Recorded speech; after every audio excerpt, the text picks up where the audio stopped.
Hello, everyone. Thanks for your interest in light hovercraft, the light hovercraft market. The history or my introduction is this talks about my understanding and experience in dealing with the market for light hovercraft. The market began in the early 1960s when news about hovercraft appeared. I will explain the market and where it's heading. Early years. My interest started in '59 when the SRN-1 crossed the English Channel. Being extremely interested in all things aeronautical, and as a youth, to realize that flying was a risky business and dangerous, I saw this new concept as a form of flying, but with one foot on the ground. So when things went wrong, you could step out. My exposure to the market began in Melbourne, Australia, around 1960, when together with a group of several friends, we began to build small light hovercraft. And in March of 1964, we participated, as Alan said, in the world's first hovercraft race.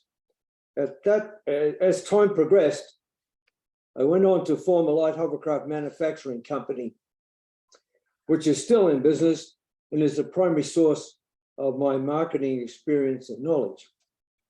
During the 60s, it was not clear what sort of future existed for light hovercraft, and many discussions and interviews with learned marketers only added to our uncertainty about the market. Another concern that constantly surfaced at that time was product liability insurance, but ultimately, this never became an issue. It was understood, even in the early days, that the market could be divided into heavy and light, the same as the aircraft industry. It was generally accepted that light hovercraft had a maximum payload of 2,200 pounds or 1,000 kilograms. Since there is a market for everything, there has to be a market for light hovercraft. But how big is it? When a big market is obvious, and companies and capital arrive to satisfy the demand. Many companies and individuals across the world began developing and manufacturing hovercraft as they expected or imagined a future market would exist.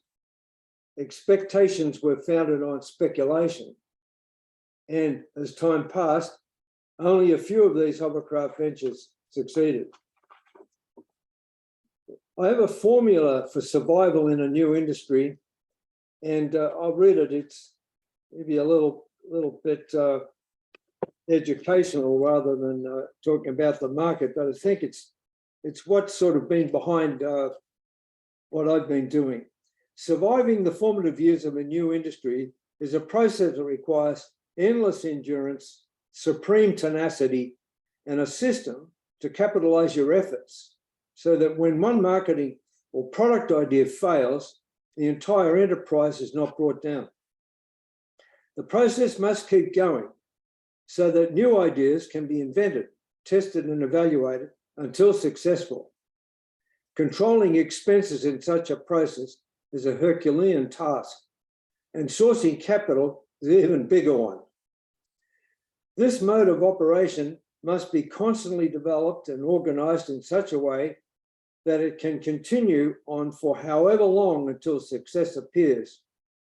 The best and preferred capital comes from every possible means, even from unrelated product sales. And no matter how small or relevant is such income or capital, it must always be sufficient to cover expenses. It's pretty obvious. In this boiling pot of effort and hardship is born a product or products that can be used to generate an income, and which on average must always slightly exceed expenses. In this way, the enterprise stays alive. It is a hard but fail-proof way of testing different products and marketing ideas until something is found that has a market. This time-consuming process can take many years. Looking at how nature works, it does something similar.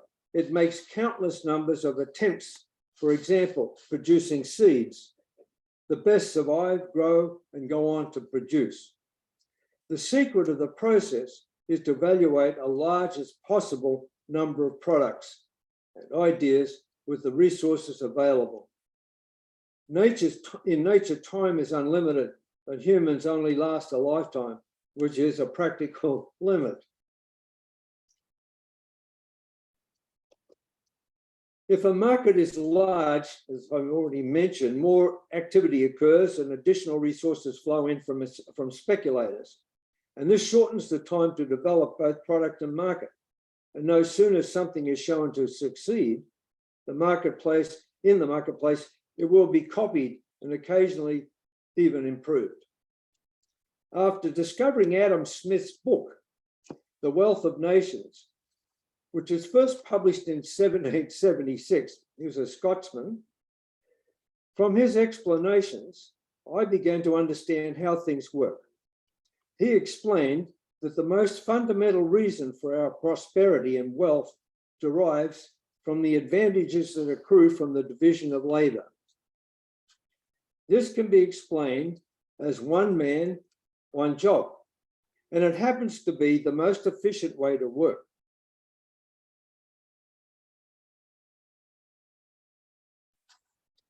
The lack of the division of labor explains why small businesses struggle. In a small business, the division of labor is reversed. One man, every job, which is highly inefficient. Smith explained, when a market is very small, no person can have any encouragement to dedicate himself entirely to one employment. As the market grows, the opportunity increases to divide labor and improve efficiency. And from this standpoint, it is clear why the light hovercraft market has grown so slowly. And when you're selling a product, I'm talking about marketing a product now. When you're selling a product, there must be three things: a product name, and promotion. Talking now about the product. Since 1960, there have been at least 1,000 different hovercraft model designs built and sold around the world. And some of these models, such as the Scat, were manufactured and sold in the thousands. Perhaps as many as 6,000 Scats were produced and sold before they disappeared. There have been manufacturers in just about every country, and few have survived. Despite a great effort, I have never been able to find any useful data on light hovercraft sales figures. My company, Neoteric Hovercraft in the US, has sold around 800 units over a 46-year span. In 2017, I acquired Hover Techniques company, also another US company, as a manufacturer. From what I can see in this company's records, a similar number of craft were sold, but over a shorter period of time, from 1982 to 2017. These are paltry numbers when you realize that in the US, for example, there are quite a few companies manufacturing 1,000 four-passenger boats each and every day. My guess is that since the 1960s, the pooled total world production of light hovercraft would not have exceeded 20,000 units.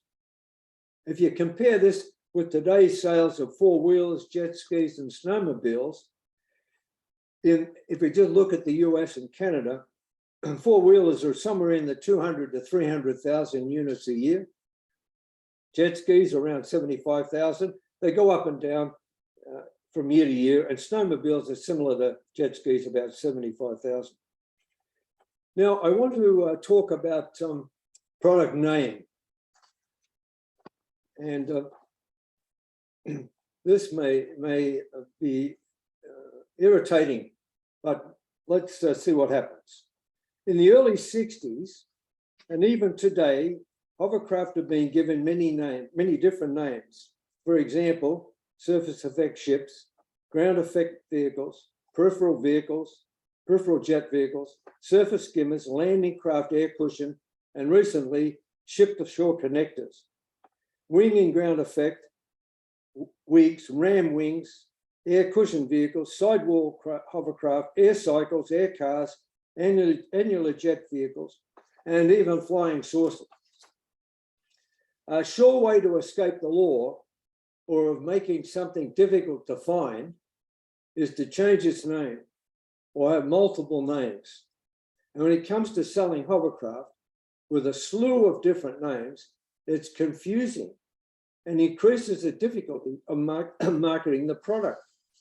To confuse things even more, there are video games, ride-on two-wheel scooters, toys with wheels, and even a musical band called Hovercraft. We must strive as an industry to correct this problem and to make sure we're clear about hovercraft name and its derivation or definition. Now, probably Sir Christopher Cockrell's greatest contribution to our industry has been the creation of the word hovercraft and his willingness, without copyright infringement, to make hovercraft available for everyone's use.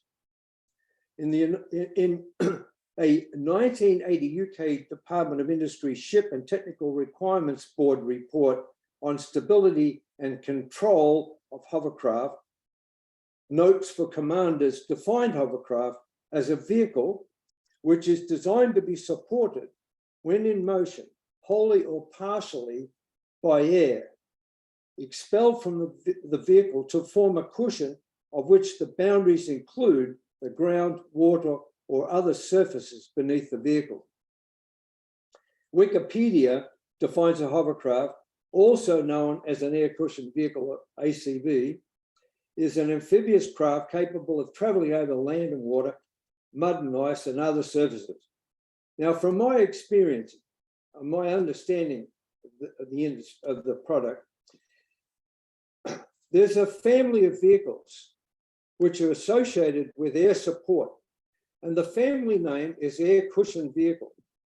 And one of the children of this family is amphibious and is called hovercraft. If this is correct, then both definitions cited above should be changed. In the first, the words "or partially" should be dropped. And in the Wikipedia definition, it should be changed to a hovercraft's an amphibious craft capable of traveling over land, water, mud and ice, and other surfaces and is a member of the air cushion vehicle family.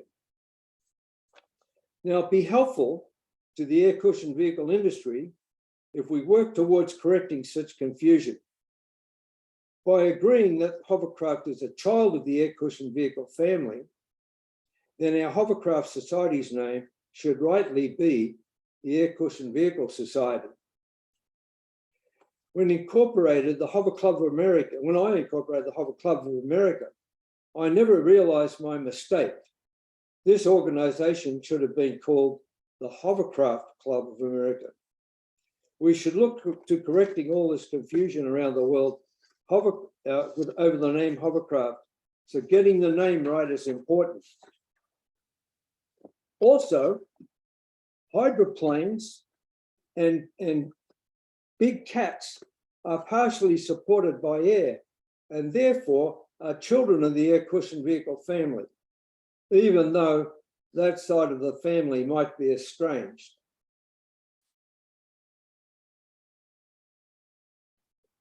Now, I might be getting off the track a little bit about that. I'm talking about the market, but these are the things I've come across in my years of being involved. And I think the hovercraft, there's a lot of confusion around the name, as I've just pointed out. Now I'm moving on to talk about promotion. In order to sell or exchange a product for cash, a customer must be aware that the product exists. And the process of informing a customer is called marketing. Marketing is fundamentally education. And there's no country where the cost of education or marketing is more expensive than in the US. The proverb "out of sight and out of mind" is fundamentally correct. And nothing can be sold until a customer has been informed of its existence and can understand its characteristics and benefits. education promotion is massively expensive. And this is the fundamental reason why light hovercraft are not more popular. Unlike the music and entertainment industry, which unbelievably has countless TV, radio stations and newspapers and social media channels and outlets dedicated to round-the-clock promotion for what appears to be no cost. And our industry has to pay for all of its promotion and education. With the advent of the World Wide Web, things improved so that the cost of educating the market has dropped slightly. Since our Australian company began in 1976, began in the US in 1976, we've received about 30,000 inquiries. And during our Australian years, we received about 2,000. This was between 65 and 76. The majority of our inquiries are maintained in paper files with more than several sheets in each file. Many files are 1 inch thick, and 31,200 of these files, or these inquiries, have never resulted in a single sale. Another 800 paper files dedicated to customers who have purchased craft, the craft we manufacture and sell, and many of these 31,200 inquiry files can be, as I said, between 1/2 inch and 1 inch thick, and sometimes several inches thick. And for the 800 customers who have purchased hovercraft, these can vary from 1/2 inch all the way up to feet in thickness, depending on customers who have purchased multiple hovercraft. And from the thickness of these files, it's easy to see that there's a huge sales resistance. And every sale is like climbing Mount Everest. Sales effort is substantial and often involving months and years. As a general rule, we process 45 inquiries per sale. This ratio has never changed since the company was formed. It's hard to get excited when someone says they're planning to purchase a hovercraft, because there's a 45-to-1 chance they might. Now, I want to talk about the industry, the light hovercraft industry. There's 2 groups of customers. The first group has a need or a problem to solve and is not emotionally involved in the purchasing decision. This group's extremely cautious and wants proof that the craft will do the job. This caution creates a loop where no customer wants to be first. Consequently, the market is limited only to customers who are first adopters, market innovators, or what I call Neoteric spirits. First group of customers, traits, well, that's the commercial rescue and military market, are concerned about the suitability of the product. They are first adopters or a Neoteric spirit, and we call these people champions. Funding is usually not personal and is regulated by commercial or government involvement. The second group makes purchasing for personal emotional reasons because the purchase is non-social. It's not socially accepted or common.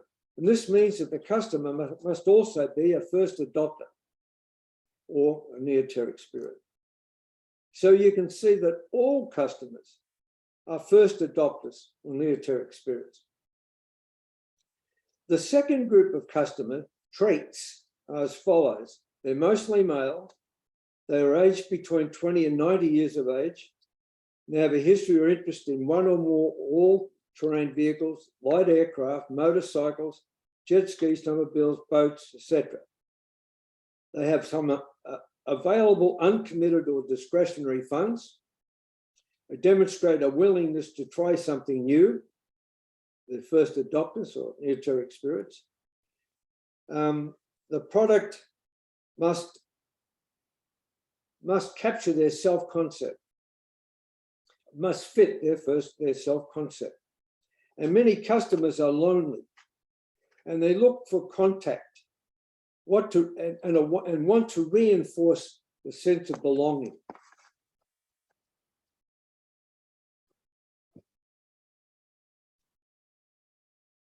Light hovercraft industry divisions. It wasn't until the 90s that the light hovercraft industry realized it could be divided into 4 categories: recreation, rescue, commercial, and military. And these categories can be further divided as follows. Now, I'm going to make this paper available, so I'm not going to skip through all of these different categories because you'll be familiar with a lot of them, but I'll just mention a few, and I'll when I publish the document, I'll have a list of all of them. There's the do-it-yourself hovercraft kits and components, racing, cruising craft. There are craft that can be involved in educational projects, schools, and so on. There's a whole toy market, which is probably the largest one of all. There's probably been hundreds of thousands of toy hovercraft sold. There's clubs and groups of individuals with an interest in hovercraft. That's part of the market. And the recreational market. The recreational market is by far the largest market because there are far more individuals than there are, say, rescue or commercial individuals. But these people who are involved in the recreational market are interested in things like ice fishing, duck hunting, exploring, photographing nature, and fishing in hard to reach places. So, and also owning a hovercraft because of the pleasure and enjoyment they receive from it. It can also be used in hovercraft can be used in advertising, and they can be used for year-round island transportation. And that's a market that's becoming more and more obvious these days with the global warming. Rescue market. This, of course, is police, emergency, fire departments, security application, airport rescue, and border control. These market applications are similar, and they utilize hovercraft of similar sizes and types. They're mostly government controlled, but not always, as some companies provide their own private services. The market is prominent and more easily found and reached than trying to find recreational customers who are spread all over the world. With the changing environment, the rescue market should see increasing demand. Hovercraft are useful in floods, as you know, for surveillance work, for transporting people and animals, and for searching for victims. When it comes to rescue, in thin ice conditions, there's really no better tool than a light hovercraft. Extremely safe, economic, and most importantly, fast. I often like to say it turns ice rescue into a recreational activity, but that's often not appreciated by the rescue fraternity. These craft also perform well in swift water, where they can be useful for rescue and body recovery. When not needed for rescue use, they also make excellent building ventilators. Now, the commercial market. Applications where most other vehicles cannot perform economically as safely, effectively, are the market for hovercraft. This can be scientific research, data gathering, surveying, spraying, pest control, spraying for dust control, advertising other products where the hovercraft's novelty is exploited, making movies, TV shows, junkyard wars, and things like Aaron Needs a Job. These are different projects or video things that we've gotten involved in over the years. And there are viral videos such as the Bubba's Hover, which is for selling clothes. It has nothing to do with selling hovercraft. And detecting unexploded ordnance, oyster fishing, seeding wetlands. The list goes on for at least 26 different things. crop sanding, cranberries, and bird control on bodies of water close to airport, and environmental surveying work. I won't go through the whole list, but you know what most of them are. And then the military market, and this of course is rescue applications of downed pilots, limited transportation of soldiers, training hovercraft, military policing work, autonomous vehicles for mine detection and disposal. Of course, that's good for the market because you dispose the vehicle, the hovercraft as well. Patrolling pipelines in swamplands, and intercepting smugglers and terrorists in tidal marshlands. The military markets are largely undeveloped, and light hovercraft of a role as inexpensive and effective training craft can be used and useful in other military situations.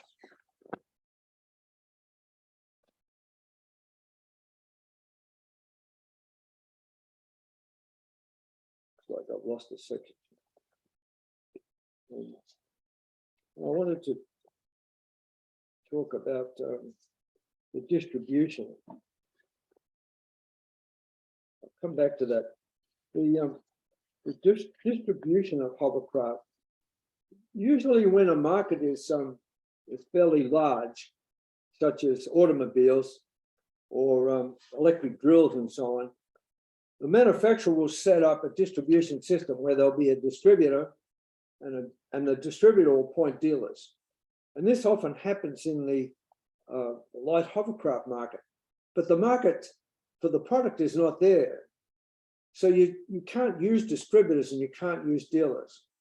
And this has been a serious trap for companies in the hovercraft business. It was really the demise of SCAT, because you get sucked into this vortex of selling dealerships. And when you start selling a dealership, you're not selling hovercraft, you're selling deals. And when you start selling a deal, it's far more complicated, far more costly, because you have to get involved in insurance, in distribution, shipping, financing and floor planning, warranty programs, training programs, warehousing, advertising budgets, and supporting the dealer, territories, exclusive activities. So I have some slides which I want to show, and these are just photos I've taken of some brochures which I have, and I want to show them to indicate to you how many different attempts there have been to make light hovercraft. This is just the tip of the iceberg. So Peggy's going to run these now. There's by no means a comprehensive list, and the quality of these images are not very good because they're just taken off brochures that I have in my library. They will be made available later on. But companies like Skim Air, SCAT, Spectra, Air Cycle, Hover Techniques, Neoteric, we've all been drawn into this dealer market. And these, I'm just running through these different craft. You'll be familiar with a lot of them, but so many of these craft are no longer in existence. And they're from all different countries around the world. So in its simplest form, selling dealerships, it's a form of pyramid selling scheme. And companies like Shackley, Tupperware, and many more are successful because they sell products which can be marked up more than 100% and still find a customer. They have sufficient margin for each dealer or agent or distributor to garner a commission. This does not work for expensive products like hovercraft. The dealer margin or discount cannot be built in, and failure of the majority of these companies drawn into the dealer market is evident. Since the hovercraft market is small, there's no existing demand, as I already mentioned, and there's nothing for a dealer to fulfill. The dealer, in effect, is expected to create the market and for many reasons they cannot. Dealers are never selected by the hovercraft manufacturer, but are tolerated in order to make a sale, and as such are completely unqualified or inexperienced, so failure follows. Selling a light hovercraft can be thought of as selling one leg of a three-leg stool. The other two legs are piloting and operating protocol and maintenance. Each leg can be considered of equal value. This is an unstable product dynamic when a leg is left off. Most hovercraft are pretty useless when the piloting and maintenance is not included in a sale. A rescue hovercraft, for example, becomes a hovercraft that has to be rescued. Selling light hovercraft is similar to selling light aircraft, and most light aircraft customers learn to fly before they buy. Light hovercraft are similar. So future challenges. There are always a constant barrage of new requirements from customers and government. For example, product end-of-life requirement. Hong Kong is moving away from fiberglass marine craft because of end-of-life environmental disposal issues. And this means future craft must be built from renewable materials. The trend towards electric-powered vehicles has given customers the desire for electric-powered light hovercraft. Similar problems have existed in the past when the trend was away from two-cycle to four-cycle engine-powered craft. And such changes all demand considerable capital investment, for which the size of the market cannot support. In addition, they result in sacrificing hovercraft performance. Observations. Light hovercraft suffer from being noisy, wet and dirty, directionally challenging to control, and as such characteristics, these limit the demand, especially for recreational craft. Since the light hovercraft market is small, their manufacture involves considerable handwork, and as a consequence, they're expensive to build. Construction times can easily exceed 1,000 man-hours per unit. For many reasons, light hovercraft are also expensive to operate and even approach the same cost as operating a small helicopter. From our experience, maintenance is the biggest cost and approaches between 1 to 3 man-hours per hour of operation. This is not appreciated by the customer up front, but it's quickly realized as soon as they begin operating. A majority of light hovercraft end up languishing and are rarely used once the novelty of their first use passes. Many sales of light hovercraft are made through agents or dealers and are often founded on kickback schemes. Such schemes can be complicated and difficult to divine. Once the deal is consummated, the hovercraft becomes irrelevant and is often put in a warehouse and languishes until eventually disposed. My conclusion: the light hovercraft market is well established, and nothing suggests it will not continue to exist and grow. Based on our sales experiences, and assuming there are about 10 similar-sized companies around the world at any one time, I'd estimate annual sales of probably 200 units a year. And light hovercraft offer safe and economic solutions to difficult transport problems. They're a pleasure and joy to operate, and they have been responsible for saving many lives and reducing the level of hardship in certain catastrophes. Markets are limited by our imagination, really. Establishing pilot and maintenance programs, maintenance training programs, are an essential path to successful light hovercraft sales. Limiting sales through dealers will safeguard sales in the future. Rescue commercial applications, there always must be a champion.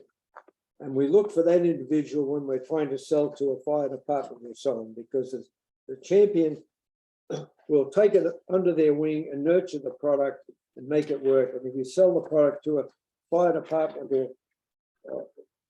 or a commercial application where the person not really involved or people are not really interested, it's a death knell. The craft will not succeed. So that's my take on the industry.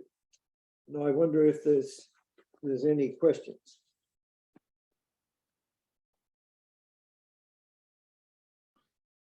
Thank you very much, Chris, for a rather interesting and presentation, which makes one think a lot, I think, particularly at the time span that you've been taking us through with all these slides, for example.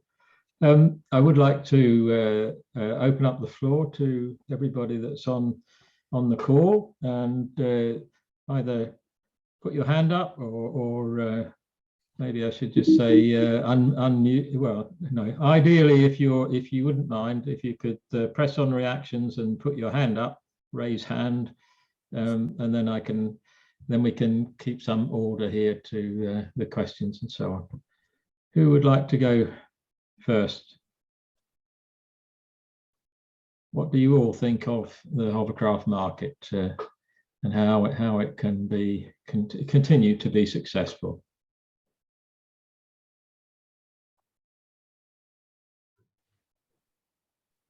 Everybody very quiet for the moment. Chris, do you think, you've given a broad overview within the light market, but we know that that's segmented in itself. Like, is there a bias towards, say, a 2-3 seat craft or 6-seat craft or 10-seat craft, and within that sort of small payload groups, is one more favoured by everybody? I can say that there's very limited interest in a single seat craft, and we found that as a fundamental problem when we built the first Neoga 1 craft in about 1973. It was a single seat, and the first thing the market said was we don't want a single seat, we want a side by side, we want twin seat. So people want more than one. Now, in the case of racing hovercraft, obviously, you don't want to take passengers, but the market's sort of all over the place. There appears to be demands going from 2-seat all the way up to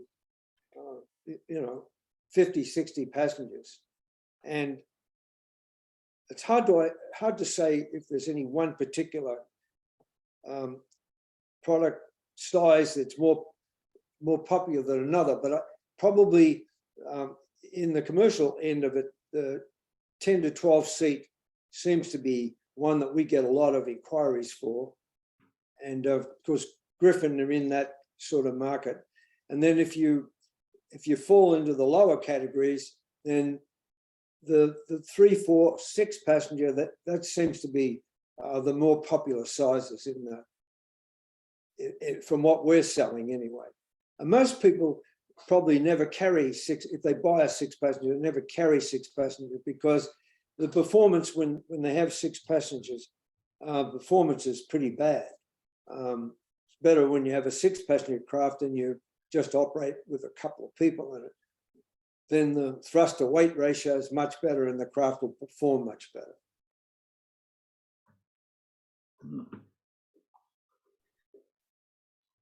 Okay, could I follow up on Paul Moody's question? Maybe that other people come in with it.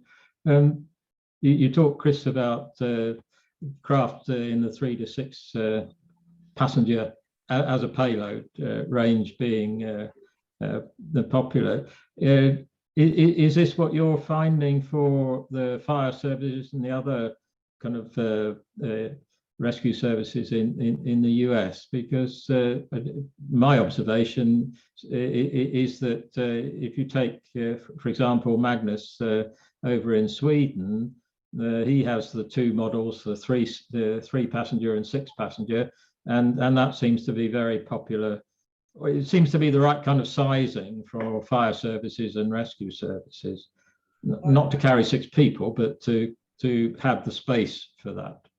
Yes, well, we have the 4 and 6 passenger, and both of those sell. We of course sell a lot more of the 4 because the cost is less. And roughly a hovercraft run about $10,000 or $10,000 to $12,000 per seat. So you can see that they really cost a lot more than that to build, but you're forced to keep a price somewhere in that area because people look at the hovercraft as being a comparable product to a 4-wheeler or a jet ski or a small boat, which are all produced in large numbers and the prices are low. So you're forced in a way to try and match that expectation. And that's what people seem to think the value is. Our biggest demand is in the 4 and 6 category. That seems to be the most popular. Okay. Could I bring in James Thurlow, if you wouldn't mind, James? So since you're in the kind of utility area, what would be your thoughts on size and usefulness of different craft? It's very interesting. I mean, we use them for environmental survey, and we started with 2-seat craft, and then 3-seat, and now 4-seat, which we use with 2 people in normally because it gives us some capacity. But I can see that other people have tried it with much larger craft and it hasn't been successful. So in the 25 years of operations that we've had, we basically settled on the fact you should use the smallest craft that will carry what you need, because it keeps the cost down, keeps the maintenance down, and it allows you to get into all these small places. So I think there's a tendency for people to think that you kind of need a larger one, whereas we've always tended to the smaller ones and just enjoyed the flexibility. But this does involve a certain amount of field craft, because I'll admit there are times when I wish my hovercraft was larger, when it has to come back against choppy water and so on. But just going back to what we said earlier about maintenance, I think people totally underestimate the maintenance requirements. The need for skirt maintenance especially is down to the skill of the operator in keeping it out of trouble. And the maintenance is really, it's just the biggest problem with hovercraft, bigger than noise as far as we're concerned. And I think that a lot of the maintenance issues come from the fact that the hovercraft do not have enough research and development in terms of refining the product to produce a craft that is much lower maintenance. I mean, I have little experience of working on hovercraft that are well enough designed that the maintenance is kind of modularized, or everything about hovercraft seems to have just been, all the ones I've come across, they just seem to be a collection of components rather than being engineered from top to bottom. And I guess this is just a reflection of the tiny size of the market.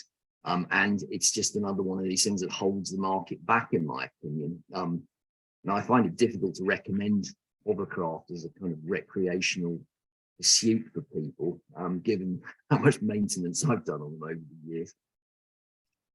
Well, following up on the maintenance issue, it comes back to the way nature works. Nature makes things in large numbers, and the more it makes, the more reliable it becomes. So if you make a few things, like just a small quantity of hovercraft, they will not be very reliable unless you have a huge budget, like you're making a rocket and you can spend millions of dollars and in that way achieve some reliability. But there are many explanations why small hovercraft or hovercraft are very high maintenance. First of all, they operate in an environment which is not conducive to protection or survival of a piece of equipment. And they are, as you've just pointed out, made from materials that are not developed for hovercraft. In fact, after 46 years, there are two materials in our hovercraft, two items, which have been specially built for the hovercraft. And one is a computer that we've built ourselves to control the reverse thrust system. And the other is skirt material, which we've spec'd up and have manufactured for us. Everything else is made for some other purpose. The engine for ultralight aircraft, the fans and industrial ventilating fan. Most of the skirt materials are like backpack fabric.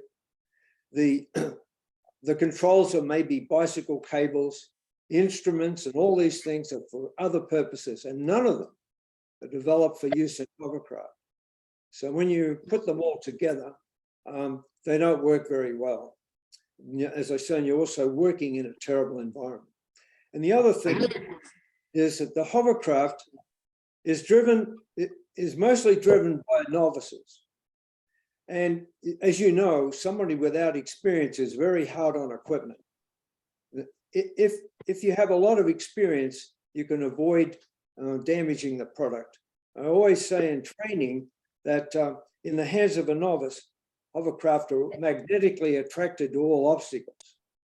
And so that means there are, in the very early stages, they crash into things and they have to be repaired.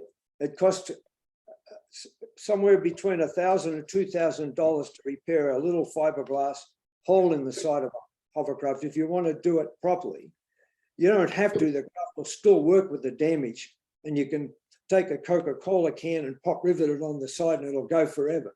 But if you want it to look nice, it costs money because beauty is expensive. And then the other thing about it is when you're comparing hovercraft maintenance with other vehicles, like automobiles and so on, as you know, there's been 1,000 million automobiles built. And I remember when I was young that you would see automobiles broken down along the road. And there would always be punctures, and the hoods would be up, or the bonnets would be up, and they would be handicapped by the side of the road. But this you hardly see ever today. And that's because, like as I said, in nature, there have been millions and millions of them built. And the more you build, the better that you get. The very first hovercraft we built was admittedly, it was being used for product development and testing different ideas. We spent 218 hours for every 1 hour we hovered working on that craft. Now today, it's down around 1 to 3 hours per hour of operation. And much of that time is spent cleaning. Because if you run a hovercraft for 5 minutes, it will be filthy. And it's because there's a lot of air movement through the vehicle, which generates a lot of static electricity, and all the dirt and dust it generates will be collected on the vehicle. So if you want to keep the craft clean and pretty, it takes a lot of time. And that's a big part of maintenance. It's also a very important part because cleaning is also a form of inspection, where you make sure you go over the entire vehicle and you look for problems. But essentially it comes down to most hovercraft driven by novices, people without experience. They operate in a terrible environment. They're built from materials that, as already pointed out, that are concocted from all sorts of other products. And they're not made in very large numbers. Okay. And they're often made by lots of companies that are here today and gone tomorrow. Like in the case of SCAT, they learned a great deal about producing hovercraft and problems with hovercraft, but none of that information was ever passed on. So when the company went bankrupt, it all disappeared. Chris, can I let Owen and John Gifford come in? Paul had another question as well. So if you wouldn't mind, let's move on slightly from that subject, and could we take Owen first, if you would unmute Owen, and then we'll go on to John. Do be patient with us. Could you unmute Owen? Oh, it's pressing. Okay, yeah, I'll start the video too. I'd almost forgotten my question, Chris, but I'll try to refresh my memory. So where do you see technical development going in the future? Obviously, you've been involved in it actively for 50 years. So where's the trend in the future? Well, of course, again, that's a function of the size of the market. If there are more sales, there's more money available for doing product development. And I've sort of I've exchanged the sale of Hovercraft for concentrating on developing and designing craft. Had I concentrated just on selling, I would have maybe achieved much larger numbers of units sold. But I like to describe my enterprise here as a 46-year-long product development exercise supported by the occasional sale of hovercraft. And so you sell a hovercraft, you put the money back. So it's really a function of the capital available for future development. It'd be really nice if the government would get involved and put money in, like they do with all these other things like aircraft development and so on.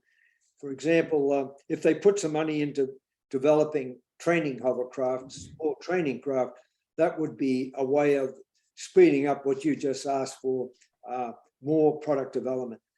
It certainly needs it. There's so much scope for improving fans, certainly skirt materials, tremendous area of opportunity there for improving, and of course materials, and the big bugaboo's the engines. The best engine that we ever experienced for the hovercraft is a rotary engine, but nobody manufactures it. But we did find that was by far the best. A very simple concept. The engine spins like this and the fan spins, and you just hook them together, compared with the four cycle and all these other engines, which are full of bits and pieces that have to move and so on. So Owen, there's a tremendous requirement for more development, and I don't know where the money is going to come from. In my case, it's come from sacrificing the market by not pushing into the market, selling more hovercraft, just concentrating on sales. I've kept that money and put it back into development. But it's taken a long time because the money's just sort of piddled in from the occasional sale. But there's nobody putting substantial funds into it. Okay. John, how about your question? You'll have to unmute.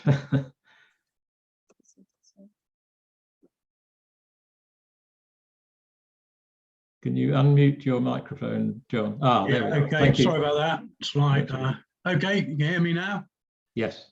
Yeah, sorry about the slight delay in joining. Small problem with fighting Zoom over here. Anyway, here now. That was very interesting, Chris.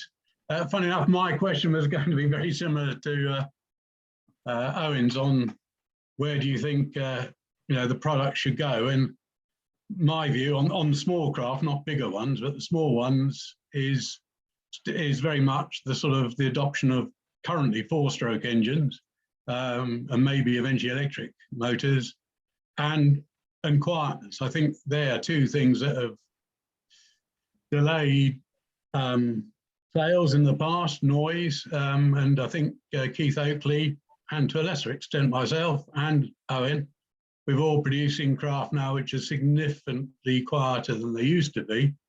So it's possible. So I just wonder, the other thing I think the small hovercrafts, pleasure craft, suffered from people, and big hovercraft that much, as overselling, selling craft to where the manufacturer knew they wouldn't perform. And I often said to our salespeople, that more important to the sales you don't make than the ones you do. You've actually got to have the use for a hovercraft. If you can do it with a boat, you should sell a boat.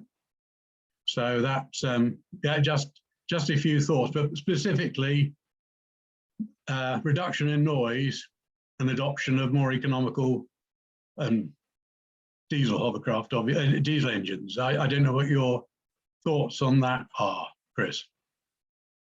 Well, to take the question of noise and so on, in the recreational market, in the recreational market, it's extremely important, but in rescue and some commercial applications, it's not relevant at all.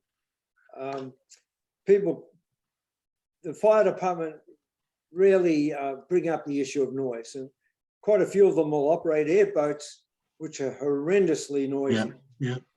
So noise is not an issue in the rescue area. Of course, it's always a big advantage if you can reduce it, but as you know, the inherent nature of any vehicle which consumes a lot of air is it produces a lot of noise. And you can see that by looking at the Congress. But as far as the other question about engines and so on, is that what you were asking about? Moving towards foresight. Well, you know, we all know that the key thing is power to weight ratio, and the two cycle is far superior. It's roughly 1.5 pounds of weight per horsepower, and the four cycle is almost double that in weight. And so that means that you have to build a bigger craft to carry the engine, or you have to put the engine in that part of the hovercraft that takes up valuable space.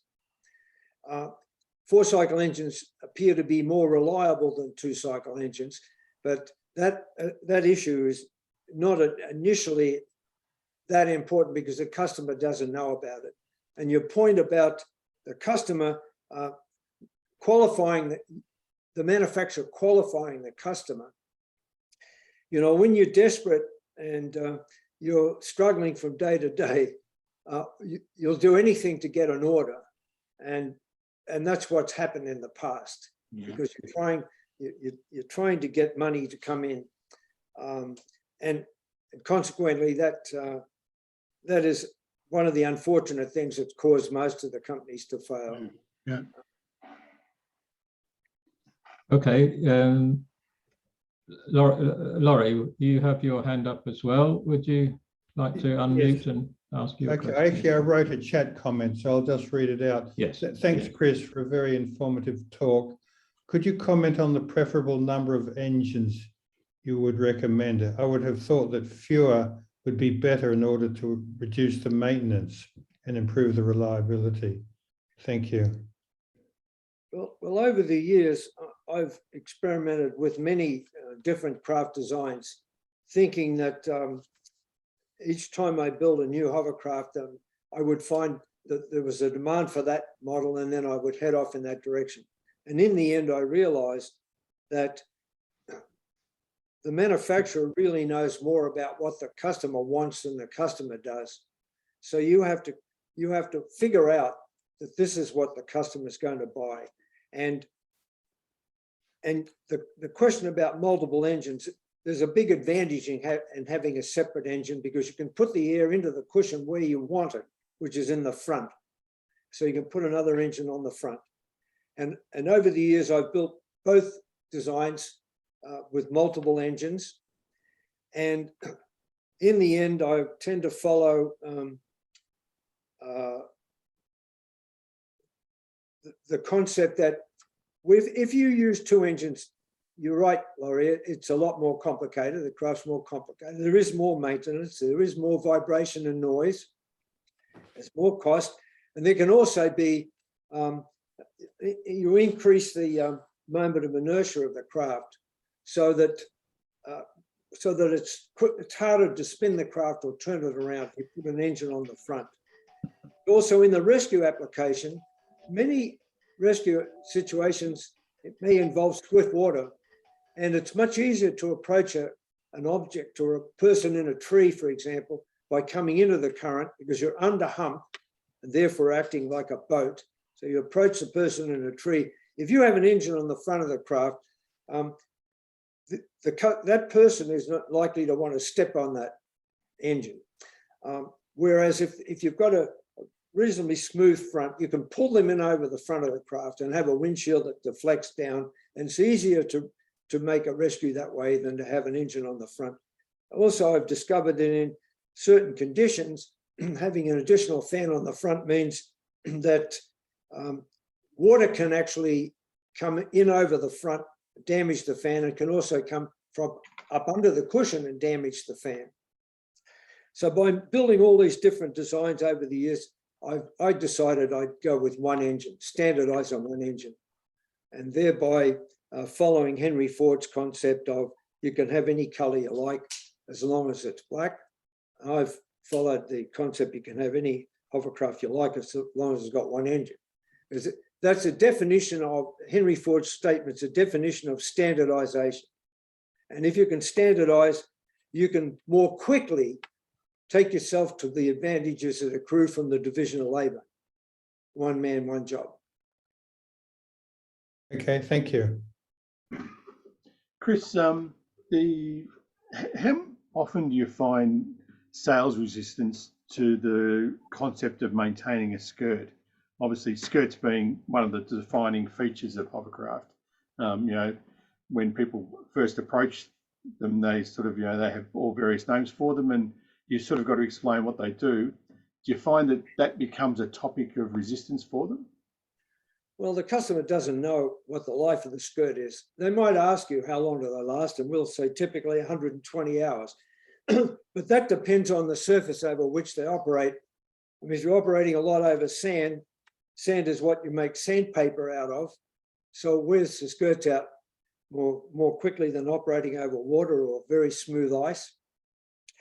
So it's not really an issue.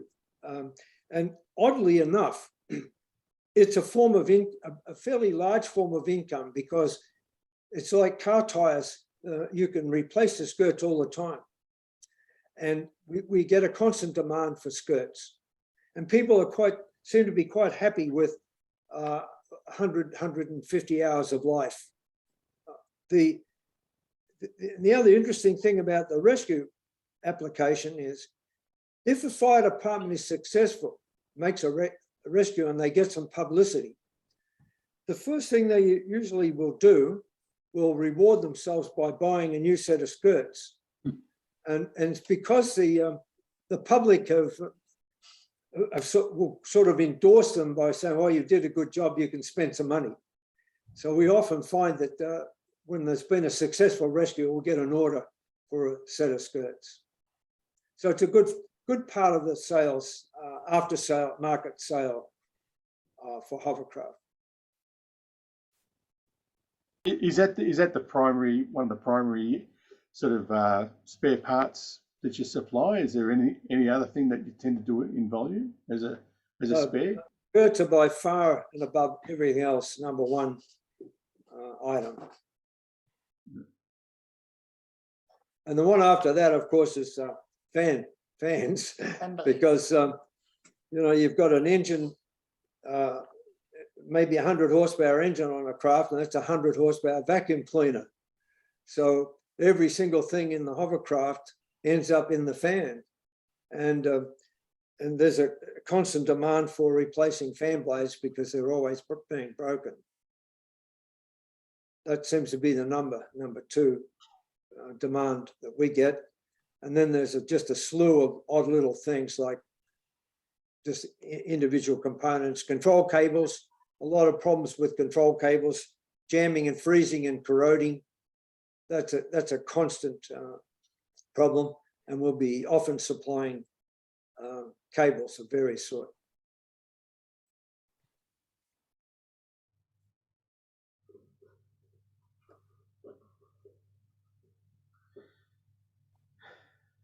I was trying to say, any more questions, or are we finished now?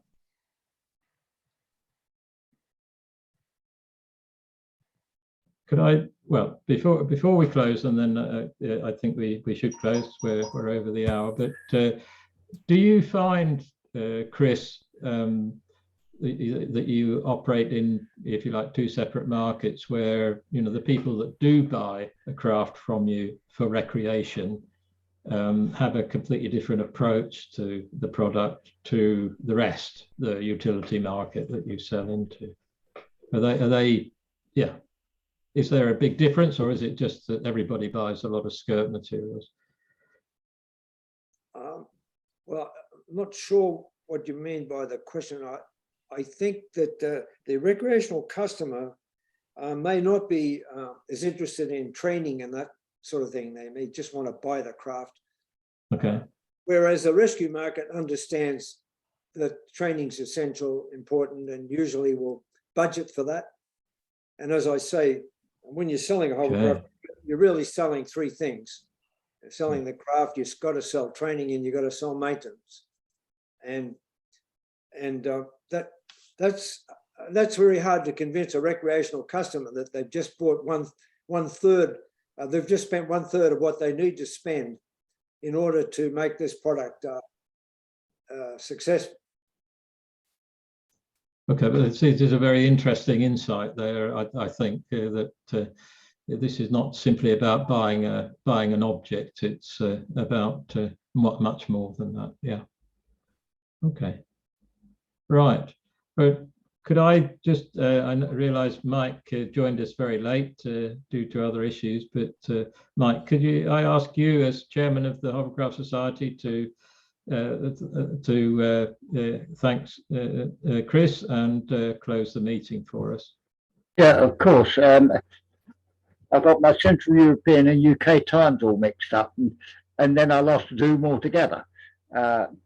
But Chris, from what I heard of it and from what I've heard the questions, thank you very much for a very informative talk. I will obviously have access to recording so I can watch a whole lot later on. And thank you very much. My pleasure. And thank you all for your interest. Yeah, that's good. Yeah, thank you very much, everybody, for attending. I will stop the recording now and wish you all a good day, good evening, good afternoon, or good morning. Thank you very much indeed, and hope to see you soon. Thank you.